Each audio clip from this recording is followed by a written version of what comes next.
আসসালামু আলাইকুম। আমি মোহাম্মদ শাহাদাত হোসাইন। সবাইকে স্বাগতম জানাচ্ছি জিআইএস এর সেকেন্ড টিউটোরিয়াল সেটাতে।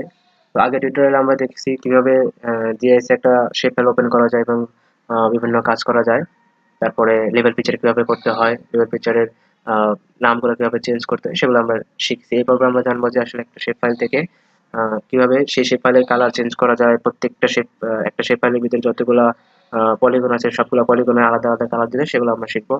তো আমরা এখানে জিএস ফোল্ডার যেটা জিএস সফটওয়্যার অর্থাৎ আর্ক ম্যাপের সেটা এখানে ওপেন করা আছে।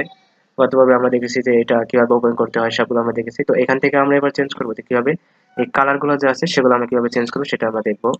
তো প্রথমেই আমরা এখান থেকে কালার, যে এখানে একটা বক্স দেখা যাচ্ছে যেখানে এই কালারটা শো করছে, যেখানে এই কালারটা সবগুলো আছে। তো আমরা এখান থেকে কালারটা চেঞ্জ করতে পারি। তো এখানে যখন আমরা ক্লিক করব তখন এরকম একটা ডায়লগ বক্স আসবে। সেই বক্সে এখানে কালার, এখানে অনেকগুলো কালার দেওয়া আছে। আমি চাইলে এই কালারগুলো আমি এখানে দিতে পারি, যেমন লেকের এই কালারটা আছে সেই কালারটা আমরা এখান থেকে দিতে পারি। তো সবগুলো এরকম কালার হচ্ছে। তো আমরা চাচ্ছি যে আমরা নিজেরা কাস্টমাইজ করে আলাদাভাবে কালার দেবো। তো এখানে একটা অপশন আছে যে ফিল কালার। এখানে গিয়ে আমরা অনেকগুলো কালার পাবো, আমাদের ইচ্ছা মতো যে কালারটা ভালো লাগে আমরা সেই কালারটা এখানে দিতে পারবো।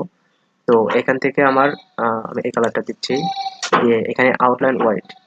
তো এখান থেকে এটা কিভাবে হয় যে এটা আসলে কি, এই যে এই পাশে যে প্রত্যেকটা পলিগনের পাশে যেরকম আউটলাইনটা আছে সেটা কতটুকু মোটা বা চিকন হবে সেটা আমরা এখানে দিতে পারবো। ডিফল্ট হিসাবে 0.40 যেটা সেটা থাকে। তো আমি চাইলে এটাকে বাড়িয়ে দিতে পারি, আমি এখানে অন করে দিচ্ছি। আউটলাইন কালারটা এখানে ব্লু দেওয়া ছিল, যেটা খুব বেশি মানানসই হচ্ছে না। তো আমি এখানে সাধারণত ব্ল্যাক ইউজ করি, তো আমি এখান থেকে ব্ল্যাকটা দিয়ে দেবো। তো দেখি এবার কেমন হয়। দেখেন এখানে সবগুলা শেপ ফাইল, সরি, সবগুলা পলিগনের কালার আলাদা হয়েছে, সবগুলো একই রকম কালার হয়েছে। আর এখানে যে আউটলাইনটা ছিল সেটাও কিন্তু আগের চেয়ে একটু মোটা হয়ে গেছে। তো এখন এবার যদি আমরা চাই যে না, আমরা প্রত্যেকটা জেলা যে আছে প্রত্যেকটা জেলা আমরা আলাদা আলাদা কালার দেব, সেটা আমরা কিভাবে করতে পারি। তো সেটা করার জন্য আমাদের এর উপরে রাইট বাটন ক্লিক করতে হবে। রাইট বাটন ক্লিক করার পরে প্রপার্টিজ যে অপশন আছে সেখানে যাব। যাওয়ার পর এখানে সিম্বলজি, এগুলো এর আগেও দেখানো হয়েছে যে আসলে এগুলা কি। তো এখন এই সিম্বলজিতে আমাদের অনেকগুলো অপশন আছে, এখানে দেখা যাচ্ছে যে প্রত্যেকটা অপশনের কাজ আছে। আপাতত যেহেতু আমরা শুধু কালার চেঞ্জ করব, সেক্ষেত্রে আমরা ক্যাটাগরিজ থেকে এখান থেকে আমরা সিলেক্ট করতে পারি। তো এখানে অনেকগুলো অপশন আছে, তো আমরা ইউনিক ভ্যালু যেটা সেটা আমরা নিব। ইউনিক ভ্যালু এখানে সিলেক্ট করাই আছে। আর যেহেতু আমরা চেঞ্জ করব হলো প্রত্যেকটা জেলার কালার, তো এখানে বিজলি অ্যাডমিন 2 যেটা সেটা আমরা এখান থেকে সিলেক্ট করে দেবো, অর্থাৎ নেম 2।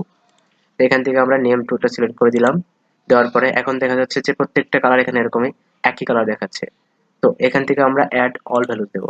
দিলে দেখা যাচ্ছে প্রত্যেকটা জেলার আলাদা আলাদা কালার এখানে শো করতেছে। তো এখন আমি চাচ্ছি যে আমরা এই কালার যে রেঞ্জটা সেটা আমরা এখানে দেবো না, আমরা অন্য কালার রেঞ্জ দেবো।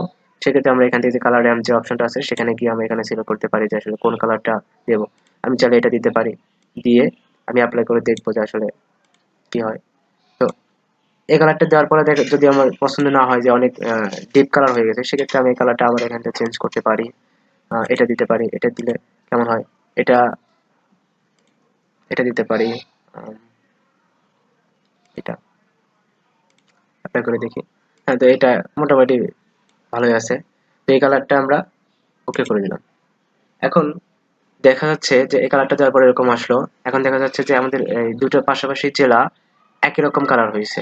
এর কারণটা হলো যে আহ, এটা সাধারণত যে শর্টিং এর কারণে হয়, যে এ টু জেড, এ যেরকম হবে তার বি হবে তার একটু হালকা ভিন্ন হবে, তারপর সি আলাদা ভিন্ন হবে, ভিন্ন হতে হতে একদম জেড পর্যন্ত ভিন্ন কালার হবে, শো করবে।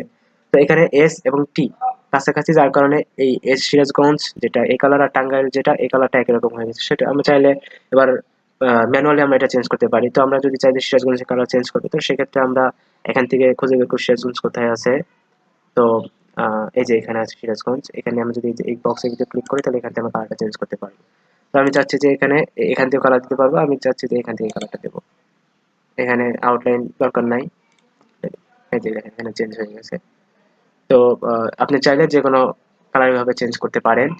তো ধন্যবাদ সবাইকে, আজকে ভিডিও এই পর্যন্তই।